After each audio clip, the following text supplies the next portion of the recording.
Welcome back to Steady Badge's Stories. I'm glad you're here today, wherever you're listening from, whether you're driving across the prairies, sitting in a Tim Hortons, or winding down after a long shift. Before we get into today's story, if this is your first time here, hit subscribe so you never miss one, and if today's story moves you, drop a comment below and tell me where you're listening from. Now let's get into it. Nobody in the ward wanted to touch room 412. Not because the patient was difficult, not because the case was complicated. They avoided it because the man in that bed had stopped being a patient to them. Somewhere between the third failed attempt to get a response and the attending's dismissive note in the chart. Vegetative effect, prognosis poor, comfort care recommended. Corporal Elliot Dewar had stopped being a person. He was 34 years old. He had a mother in Sudbury who called the nursing station every Tuesday morning at 9.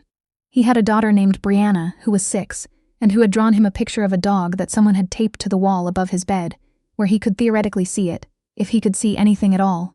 The staff at Ridgecrest Veterans Rehabilitation Center in Ottawa had, over the course of 11 weeks, quietly decided that Elliot Dewar was not going to get better. They had not said this out loud, at least not in those words, but the evidence was everywhere. In the way his tray was left just out of reach, in the way the physiotherapy consults had slowed from 3 times a week to once, and then to a note that said, patient non-responsive to stimuli, PT on hold pending reassessment. Nobody had reassessed. That was the ward that Maren walked into on a Tuesday morning in late November, carrying a travel mug of coffee and a bag with a broken zipper, wearing scrubs the color of a clear sky. She was not supposed to be there. She had been pulled from her regular unit on the 3rd floor to cover a shortage on the veterans' wing. 2 nurses had called in sick, and the charge nurse had gone down the list until she found someone. Maren was quiet, efficient, and apparently free. That was enough. She had signed in, accepted the handoff notes without expression, and walked the hall doing her first-round checks. She had worked her way through rooms 408, 409, 410, and 411 before she pushed open the door to 412. She looked at the room. She looked at the man in the bed. She looked at the picture of the dog above his head. Then she looked at the chart. She stood there for a long moment, long enough that the morning light shifted slightly in the window. Then she set down her coffee, pulled a chair to the side of the bed, and sat down. "Good morning," she said. "My name is Maren. I'm covering today." Nobody watched her do this. There was no audience. She just said it because it was the thing you said when you walked into a room where someone was lying in a bed, regardless of what a chart told you about their likelihood of hearing you. She read through the file carefully. Elliot Dewar, 34, former Royal Canadian Regiment. Injured during a training exercise in Petawawa. A fall, spinal involvement at the C4-C5 level, partial cord injury. He had arrived at Ridgecrest in September after 2 months at a general hospital in Pembroke. The initial notes from his admission were cautiously optimistic. Sensation present in both hands, possible voluntary movement in the left index finger observed twice, response to auditory stimuli inconsistent but documented. Then, around week 6, the tone of the notes changed. The cautious optimism disappeared. In its place was a language of limits. Prognosis guarded, functional goals revised downward, family counseled long-term care options. The name at the bottom of most of those notes was Dr. Harlan Grieve. Maren had heard the name before, not from here, from somewhere else, somewhere further back. She filed that away and kept reading. She noticed, as she read, that the last physiotherapy session had been 12 days ago. She noticed that the last documented neurological assessment had been 3 weeks ago. She noticed that the note recommending comfort care had been written not by a neurologist, not by a physiatrist, but by Dr. Grieve himself, whose specialty, according to the hospital directory she pulled up on her phone, was internal medicine. She put the phone away. She looked at Elliot. "Someone dropped the ball on you," she said quietly. "I'm going to find out who." Dr. Harlan Grieve was the kind of doctor who had never been wrong, at least not in any way he had chosen to acknowledge. He was 61, trim, silver-haired, and possessed of a certainty about his own judgment that functioned almost like a physical force. You could feel it when he walked into a room, a kind of atmospheric pressure that rearranged everyone else into supporting roles. He had been at Ridgecrest for 14 years. He had, in that time, become something of an institution himself. The nurses knew how he liked his charts. The residents knew not to suggest things he hadn't already suggested. The administration trusted him implicitly, which meant that when Dr. Grieve said a patient had reached his ceiling, that was generally the end of the conversation. He had said it about Elliot Dewar in week 6, and since then room 412 had existed in a kind of administrative twilight, still present on the roster, still occupying a bed, but no longer really a priority. No one had said it in so many words. No one had to. Maren's first encounter with Dr. Grieve happened at 11:15 that same Tuesday morning. She had put in a request for a neurological consult for room 412, citing the gap in assessment and the documented history of voluntary movement that appeared to have gone unexamined. She had written the request carefully, in neutral language, the way you wrote things when you wanted them to actually happen. What happened instead was that Dr. Grieve appeared at the nursing station. "You're covering today," he said, not looking at her, picking up a chart that wasn't related to anything she'd done. "Yes," Maren said. "The consult request for 412. He set the chart down. "Not necessary. The last neuro assessment was 3 weeks ago. I'm aware of that. There's documented movement in the left hand from the Pembroke notes. It was never followed up here." Dr. Grieve looked at her then. It was the kind of look designed to end conversations. "The Pembroke notes," he said, "were written by a second-year resident who documented a reflex arc as voluntary movement. I reviewed those notes personally. The patient is non-responsive. He tracked my movement this morning," Maren said. "When I came into the room, his eyes moved. There was a pause." "Nurses see what they want to see," Dr. Grieve said. "It wasn't cruel, exactly. It was something worse, perfectly casual. Cancel the consult. He's on my service, and I'll manage his care." He walked away. Maren stood at the nursing station for a moment. Then she went back to room 412. She sat down in the chair again. Elliot was lying in the same position. His eyes were open. They moved when she came in. Not dramatically, not unmistakably, but enough. "I don't know if you can hear me," she said. "But I think you can. And I think someone has decided it's easier to give up on you than to find out." She paused. "I've met guys like Dr. Grieve before," she said. "Different rank, different uniform, same problem." Elliot Dewar's left hand moved. It was small, barely a centimeter, the index finger pressing slightly against the sheet. But Maren had spent years learning to read small movements in high-stakes environments, and she did not miss it. She took out her phone and recorded it. Her name in another life, the life she didn't talk about, the life represented only by a scar above her left collarbone and a 3-line mention in a CF personnel file that was not publicly accessible, had been Sparrow. It was what the search and rescue techs at 435 Transport and Rescue Squadron out of Winnipeg had called her. She had been a search and rescue technician for 7 years, the kind of job where you jumped out of a cormorant helicopter into whatever the Canadian wilderness decided to throw at you, found the people who were lost or hurt or dying, and brought them back. You learned in that work to assess fast and trust your hands. She had left the military when her daughter was born, a decision that had surprised some people and not surprised others. She had gone to nursing school after that, and been good at it, which also surprised some people and not surprised others.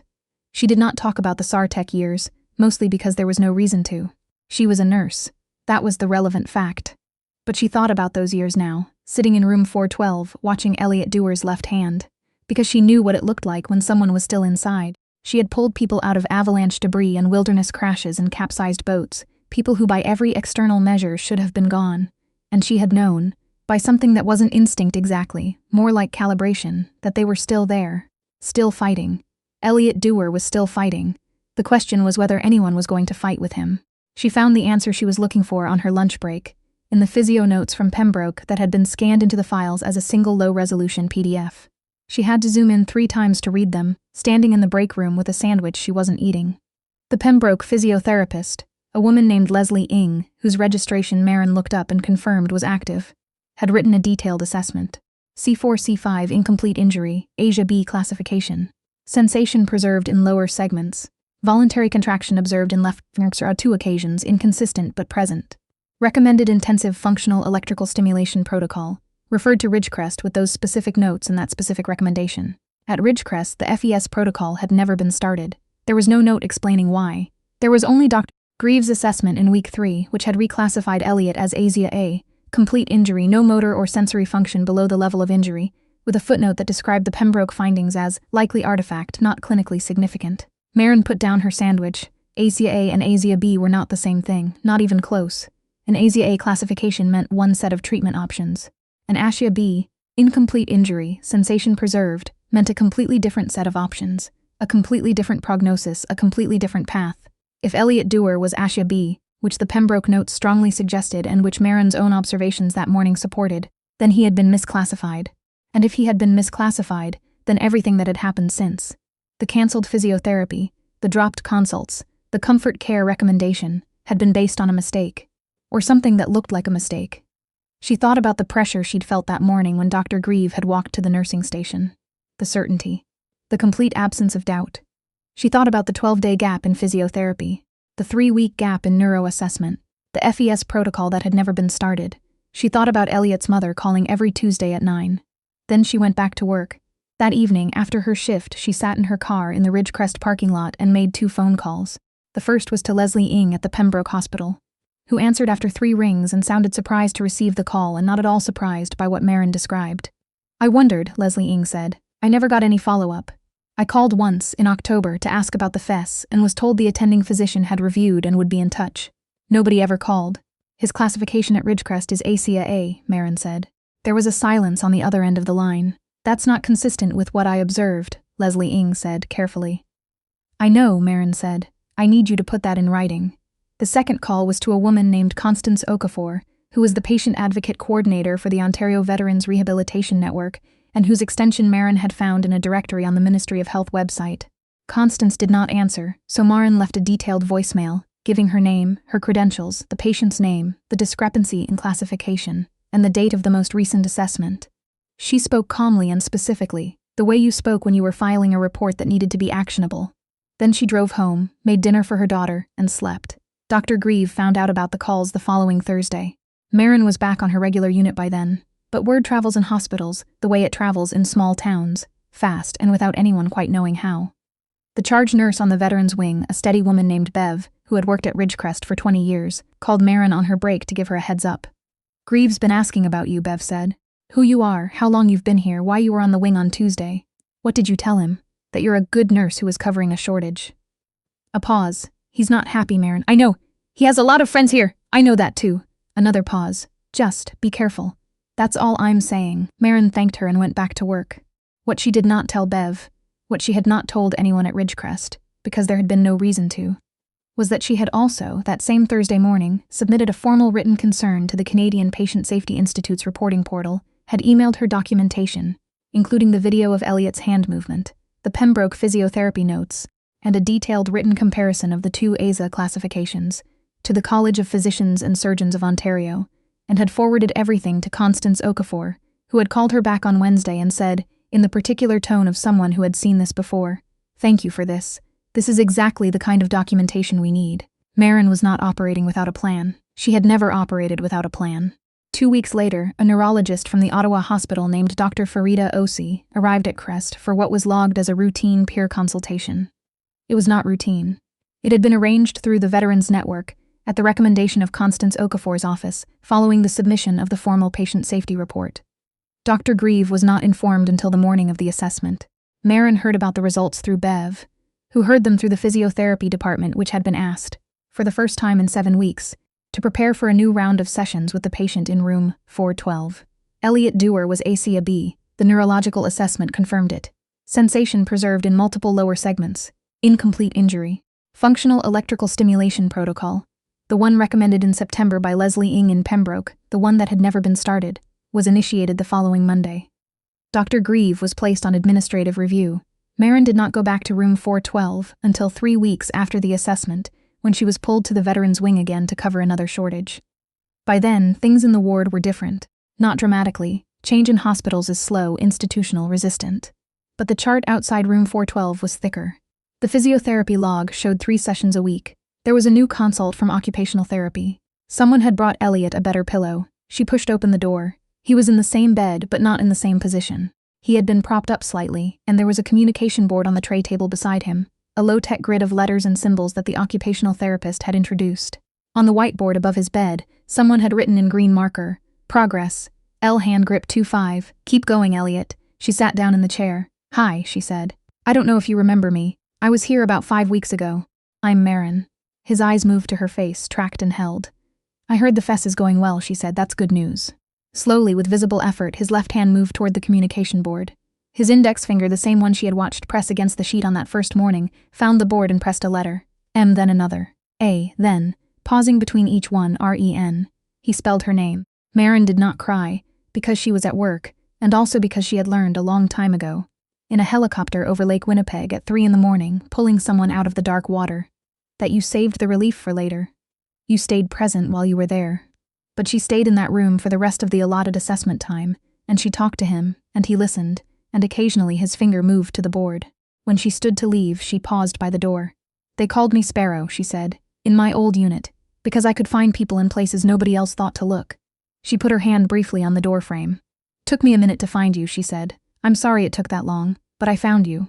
The administrative review of Dr. Harlan Grieve lasted 4 months.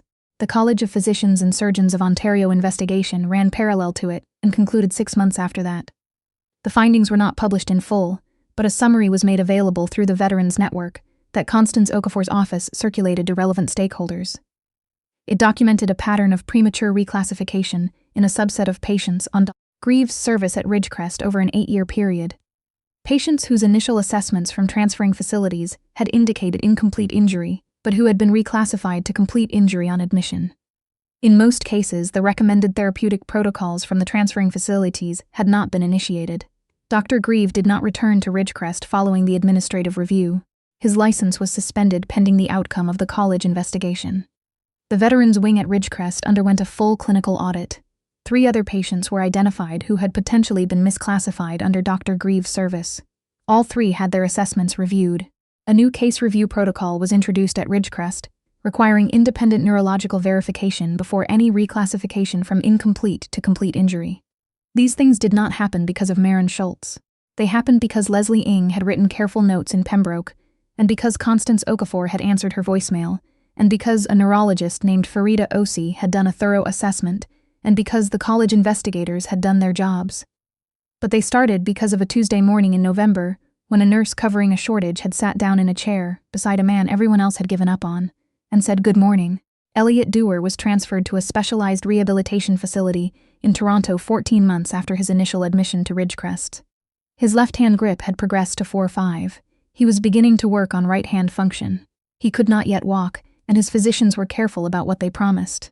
But the prognosis, the real prognosis, the one based on the actual classification and the actual neural pathway mapping, was not what Dr. Grieve had written in that chart. His mother still called on Tuesday mornings.